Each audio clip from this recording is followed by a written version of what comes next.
But now God knows anything goes.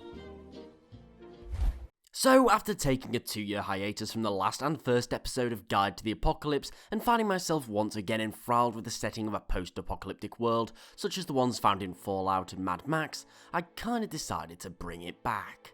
Now, on the first episode of this series, we talked about nuclear war, and that involved a lot of very scientific and in-depth explanations for what a world would look like. However, whilst trying to find a video subject for the comeback of this barely started series, it hit me. In nearly every post-apocalyptic series, we see the downfall of society, and with this, we see a boundless change in people. In worlds where raiders pillage innocent settlements, bandits leave you dead on the roadside, and egocentric emperors rule over nations of slaves, it really does beckon the question, how accurate is this?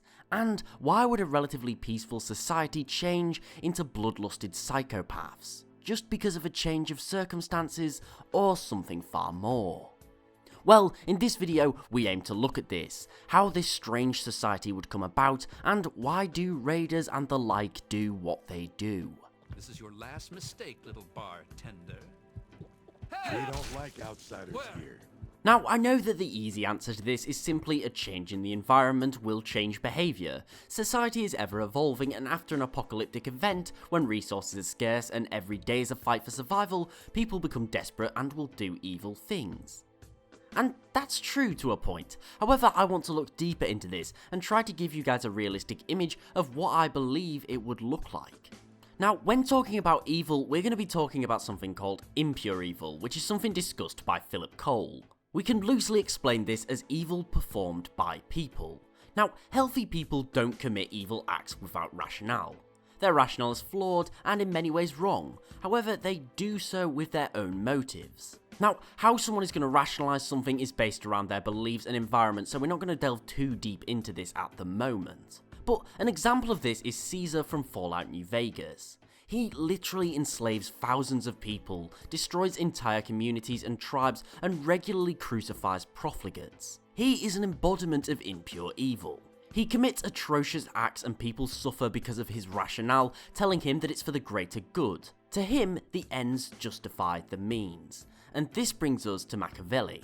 Now, Machiavelli was a 14th century Italian diplomat and is known as the father of modern day philosophy and political science. In his very famous letter that became a book, The Prince, he discussed the idea that men ultimately serve themselves. Men change leader when they think it will improve their own lot. As well as this, he says that men will always be out to trick you unless you force them to be honest. Now, to me, this means one thing, that it's the job of a government and societies to force people to limit their own pursuit of self-interests for the betterment of everyone else. Because pursuing solely your own goals with utter dedication to them is nothing more than a rabbit hole for the suffering of others. Essentially, there needs to be oversight and rules. That's how people act civilized towards one another.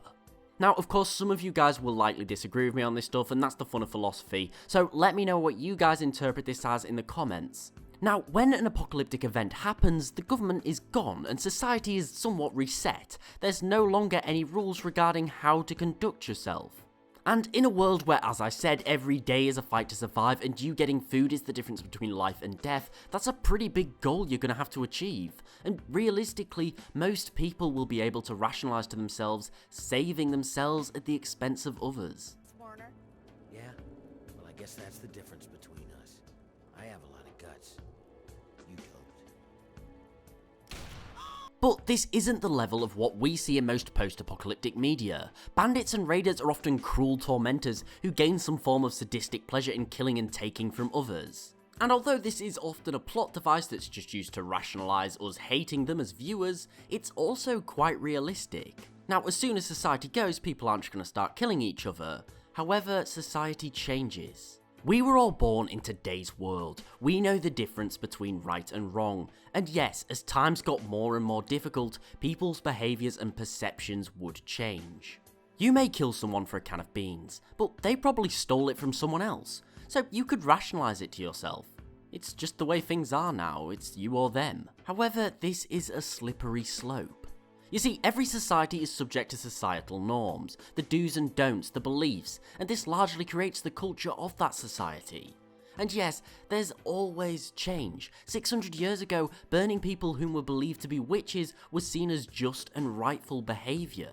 A more modern example is the difference in cultures across the globe. For example, Americans and Europeans or Eastern Asian cultures. Their social norms are different, and they may seem strange or wrong to you, but that's part of their culture, a learnt set of beliefs.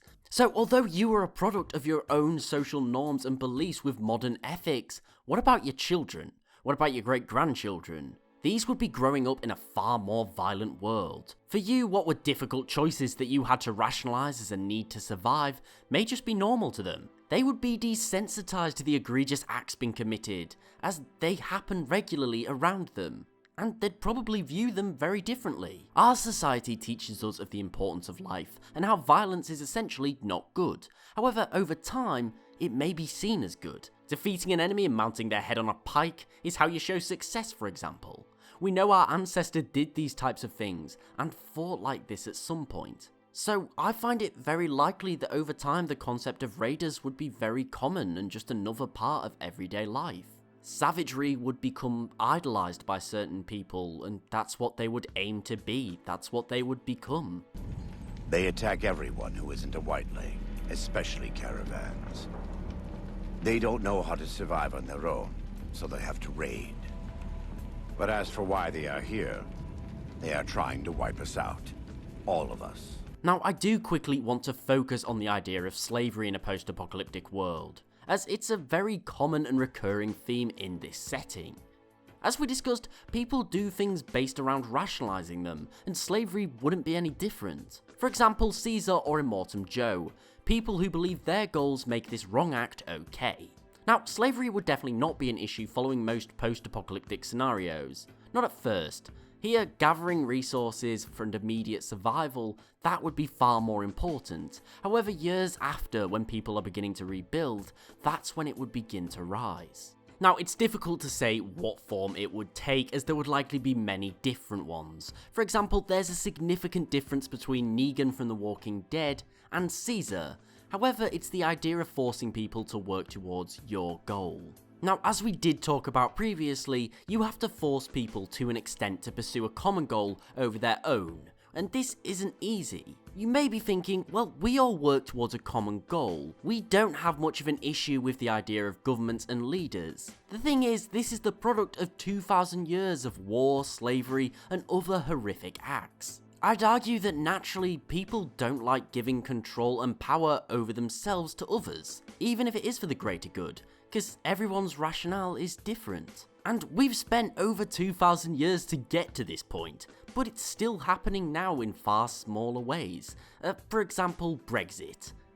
A large reason for Brexit is because people don't want the EU to have power over them for various reasons. It's the idea that control is being given to someone else, and most people just don't like that. Now, in a world where life is hard, there's barely any food or clean water, you're gonna need people to rebuild society, plant the fields, scavenge for parts, build structures, and you're not gonna be able to sit around trying to appease every person, and if you do, it'll take a long time and a lot of resources to begin with. And don't get me wrong, the idea that people would be seen as property and nothing more than a resource to serve someone else's goal is disgusting. However, it would be something rationalised by many in a post-apocalyptic world, doused in a chaotic and brutal society. This probably wouldn't be a form of discriminatory slavery, it would simply be whoever they could get their hands on.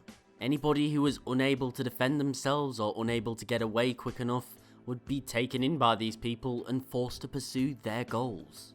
Now, I had a lot of fun with this video idea and exploring different concepts behind raiders and slavers. I hope it's given you guys some new perspectives on how this sort of society could come about, and I'd love to hear your thoughts and opinions in the comments.